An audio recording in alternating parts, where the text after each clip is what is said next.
Halo teman-teman, apa kabar? Salam jumpa lagi bersama saya di YouTube channel Catatan Alfianus. Selamat pagi, selamat siang, selamat sore, selamat malam, dan selamat beraktivitas untuk kita semua dimanapun kita berada. Dan teman-teman, pada kesempatan ini saya ingin menyapa lagi teman-teman. Karena beberapa hari terakhir saya hanya share audionya saja kepada teman-teman. Itu dua teman, satu teman pulang dan satu puisi dari teman saya itu aman. Ya, beliau sekarang berada di Manggarai Timur, memang dia asli Manggarai Timur, Ranambeling. Ya, kalau tidak salah. Minta maaf kalau ada penyebutan nama salah, nama tempatnya salah. Ya, itu puisi dari teman saya Itok Aman yang terakhir tuh Ibu, judulnya Ibu. Itu sebenarnya puisi, ya menurut saya sih dia dedikasi khusus untuk ibunya. Dedikasi khusus untuk ibunya yang telah meninggal, ya saudara Itok Aman ini. Jadi dia sebenarnya orang, bukan sebenarnya, memang dia ini orang hebat, Itok Aman ini. Dia dulu tuh, ya kenapa saya harus cerita Itok Aman, sebenarnya saya mau baca ini nih, salah satu tulisan dari Irfan de Porres ini, menggaris dari pinggir. Ya tidak apa, setidaknya saya, itu orang tuh jarang dipromo. Itu orang tuh jarang dipromo. Jadi saya ingin memperkenalkan teman saya itu Aman. Dia juga seorang komika, penulis. Dulu tuh pegawai koperasi harian, sering lewat depan rumah di sini di bawah di Olokide sini. Dia sering lewat depan rumah sini sampai akhirnya dia pernah foto di Bukit Cinta di sana. Dia pamer ke saya, "Ame, saya ini di Bukit Cinta ini ada foto-foto di sini walaupun saya tidak pernah ketemu Ame." Memang kami sudah tidak pernah ketemu. Ya, dari kami awal berkenalan, berteman, dari dia terbit buku pertama Viabel Nostrum dan akhirnya buku kedua, dan kami memang tidak pernah bertemu, tapi puisi tulisan mempertemukan kami dengan cara yang orang tidak menyangka bahwa kami akhirnya sedekat ini, sedekat itu ya. Dan teman-teman, pada kesempatan ini saya ingin berbagi lagi kepada teman-teman melalui sebuah tulisan dari saudara kita Elvan de Porres ya. Ya, sekali lagi saya masih ambil dari bukunya kumpulan esai Menggaris dari Pinggir. Ya, buku ini diterbitkan oleh Markas Media. Dan pada kesempatan ini saya akan membacakan sebuah tulisan yang sekali lagi berangkat dari realitas kita dalam kehidupan sehari-hari. Menulis tentang kebencian. Ya, menulis tentang kebencian. Bagaimana, apakah kita menebar kebencian? Ya, apakah kita sudah menebar kebencian hari ini? Judul ini menarik teman-teman. Karena judulnya serentak pertanyaan, apakah kita sudah menebar kebencian? Karena kita ini mudah sekali menebar kebencian daripada menebar kebaikan ya teman-teman. Dan itu fakta. Dan hampir dialami oleh semua kita. Saya juga salah satunya, penulis ini juga salah satunya. Ya, walaupun tidak banyak tapi pernah ya teman-teman. Dan tidak perlu panjang lebar, tapi kepada teman-teman saya ingin sampaikan bahwa minta maaf sebelumnya kalau konten kali ini ada keributan, suara kendaraan lah, ayam, musik, angin. Dan maklum karena ini hari Rabu, pasar mingguan di Buawae, pasar Rabu Buawae, jadi ramai biasanya.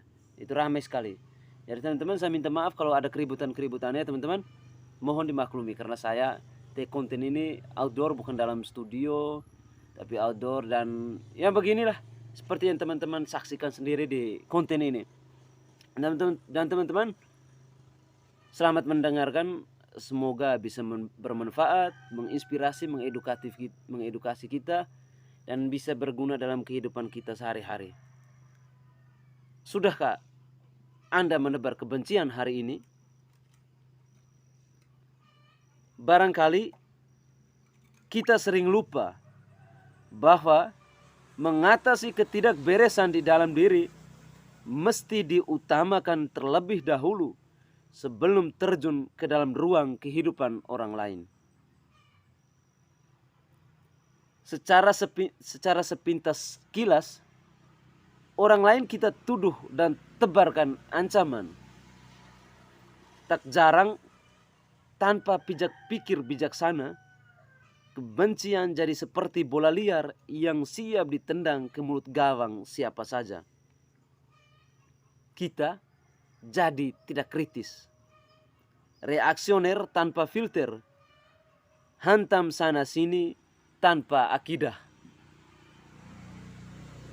Memang pada era reformasi yang berbarengan dengan kiblat perkembangan zaman ini, segala hal seringkali menjadi terbuka. Kemudian itu ditilik, dikritisi, bahkan dalam parade berlawanan disulap jadi konvensi paksaan. Kita pun mudah sekali tergiur dengan pemberitaan sana sini. Kita memakannya, mengunyah, dan menelannya bulat-bulat. Seolah-olah mulut kecerdasan dan lidah bijak bestari penuh dengan suapan-suapan informasi yang tak bisa dipilah lagi. Realitas menunjukkan bahwa perkembangan informasi semakin hari semakin deras melaju. Kehadiran internet sebagai candu baru manusia zaman ini menyajikan banyak hidangan. Mulai dari yang paling busuk sampai yang penuh kemewahan, juga yang paling nikmat sampai yang membawa derita. Kita pun jadi lupa diri. Internet adalah ruang bergincu yang mana siapa saja boleh bersolek dengan gaya apapun.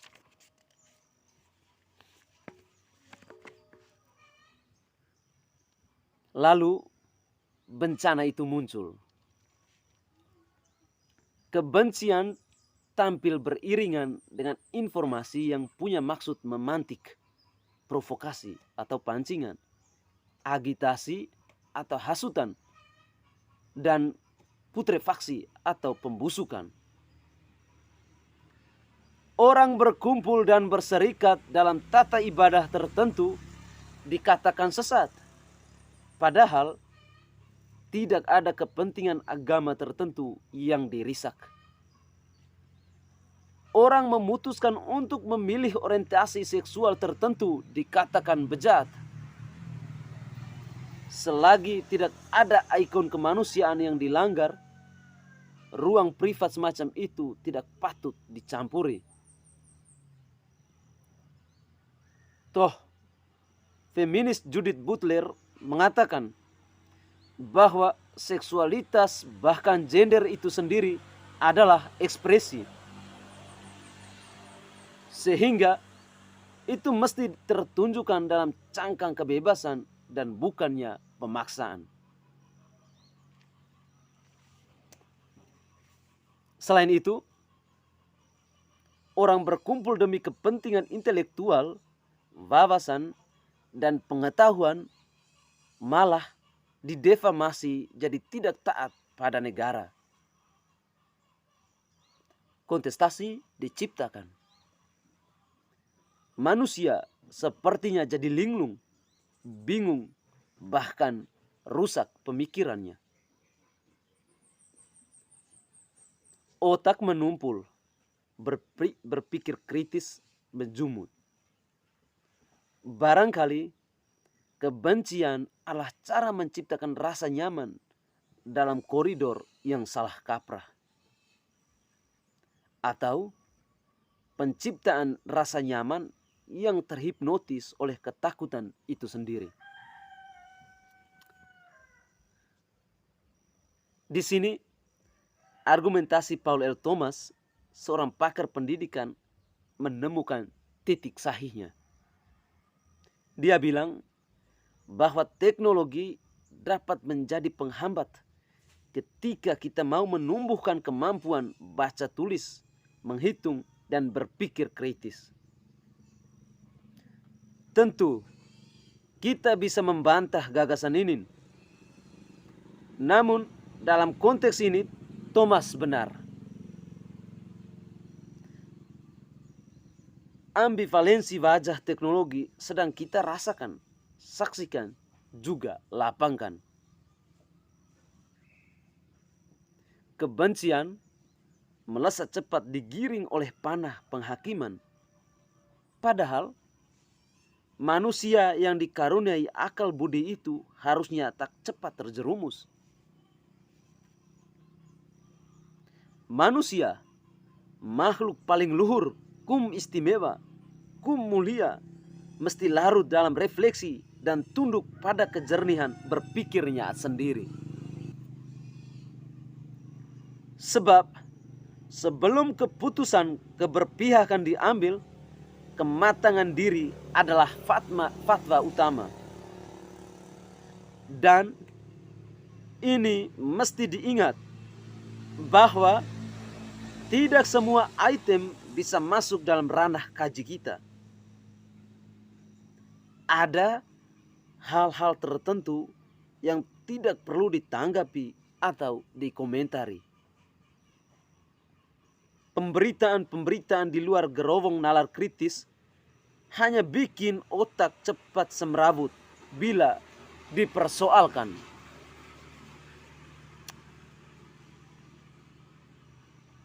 Sebab bila kita adalah manusia yang telah dimanusiakan, seperti tesis Tilar dalam manifesto pendidikan nasional tentang tujuan pendidikan, yakni memanusiakan manusia. Menanggapi hal-hal cetek minim verifikasi adalah noda ketercorengan paling fatal yang kita buat terhadap proses pendidikan itu sendiri. Dan sekali lagi, kebencian boleh jadi menjelma secepat kilat dalam jagat informasi, baca internet. Ya, pada akhirnya kebencian pada diskursus yang lebih kompleks hanyalah menimbulkan apa yang diujarkan Bung Hatta sebagai persatean, sebuah antitesis atas persatuan. Ini karena pada prinsipnya persatuan timbul dari kesadaran dan bukannya dipicu oleh paksaan. Sementara pada lain sisi persatuan merujuk pada daging sate yang dipaksa bersatu dalam lidi. Pastinya menjalani bangsa ini hanya untuk mengganggu, memaksa, dan membenci orang lain sangat menunjukkan betapa bobroknya nasionalisme kita. Sebaiknya kita butuh piknik dan banyak membaca buku. Nah, teman-teman, itu sebuah tulisan. Sudahkah Anda menebar kebencian hari ini? Ya, sebuah judul yang langsung bertanya, sebuah judul yang langsung bertanya. Ya, sebuah judul yang langsung bertanya, ya, tanpa harus di tengah tulisan atau di akhir tulisan, tapi di awal tulisan langsung menggugah kita. Pertanyaan yang menimbulkan sebuah sikap dilematis dari kita. Sudahkah Anda menebar kebencian hari ini? Hal ini saya boleh katakan berangkat dari kehidupan kita sehari-hari. Kita lebih mudah menebar kebencian daripada menebar kebaikan. Seperti yang sudah saya katakan di awal konten ini tadi. Pemberitaan-pemberitaan di media memicu sekaligus memantik cara berpikir kritis kita sebenarnya. Ketika media atau media apa saja, baik itu yang secara resmi, media-media online maupun cetak secara resmi, kadang juga seperti Facebook, Twitter, Instagram, dan lain sebagainya, yang sebagai media penyambung antara si pemberita dengan masyarakat pada umumnya, Dan di sana kita temukan banyak sekali berita-berita tanpa sumber valid, invalid ya teman-teman, tanpa sumber-sumber valid, yang pada akhirnya menimbulkan banyak sekali pertanyaan-pertanyaan yang serentak memunculkan rasa benci. Misalnya begini, si A memberitakan sebuah kasus tanah di wilayah tertentu, tetapi di dalam itu ada hal-hal yang membuat tersinggung si B, dan pada akhirnya si B ini membenci si C yang juga termasuk dalam kepemilikan itu. Yang masuk dalam kepemilikan tanah itu teman-teman. Membenci si C yang termasuk dalam yang diberitakan oleh si A tadi. Dari pemberitaan si A ini akhirnya menimbulkan rasa benci antara antara B dan C, dan juga dari B bisa ke C, dari B bisa ke A, dan juga C ke A, atau tiga-tiganya. Nah, selain itu teman-teman, itu persoalan itu. Pemberitaan lain tentang keputusan pemerintah, tentang kontraktor, tentang jurnalis yang di beberapa hari terakhir tuh sedang heboh juga di media Facebook, di Nagekeo punya tentang saling melaporkan teman-teman. Dan hal itu yang terjadi akhir-akhir ini, ya boleh dikatakan melahirkan adu domba antara masyarakat, antara sesama masyarakat, pemerintah dan masyarakat dan pemerintah ya para eksekutif dan legislatif, antara itu ya pola interaksinya sekitar itu saja. Nah teman-teman, sebelum saya mengakhiri konten ini, saya hanya menyampaikan kalau bisa menebar kebaikan, mengapa harus kebencian? Kalau kita bisa saling support untuk hal-hal baik, kenapa harus ada hal-hal yang memecah belahkan? Ya, Bung Hatta bilang persatuan itu antitesis dari persatuan. Dan di akhir itu Irfan Depore sampaikan, ya sate yang adalah daging dipaksa atau disatukan dalam sebatang lidi. Nah, daging sate yang dipaksakan bersatu oleh sebatang lidi. Sebelum masuk ke lidi, di ujung lidi itu harus ditajamkan. Kita manusia yang punya daya nalar kritis, pikir kritis, jangan sampai digiring oleh media sosial atau media-media yang membuat kita lupa akan kemampuan kita sebagai manusia yang punya akal budi. Dan jangan sampai hal itu terus terjadi dan terus berlangsung ya teman-teman.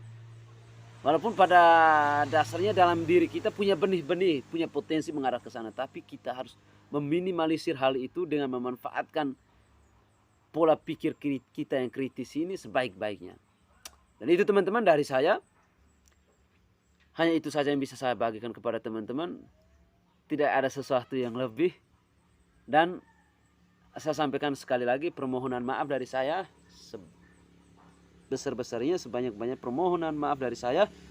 Jika apabila di konten kali ini ada sesuatu yang tidak menyenangkan, atau pengucapan dari saya yang kurang jelas, saya menyampaikan permohonan maaf.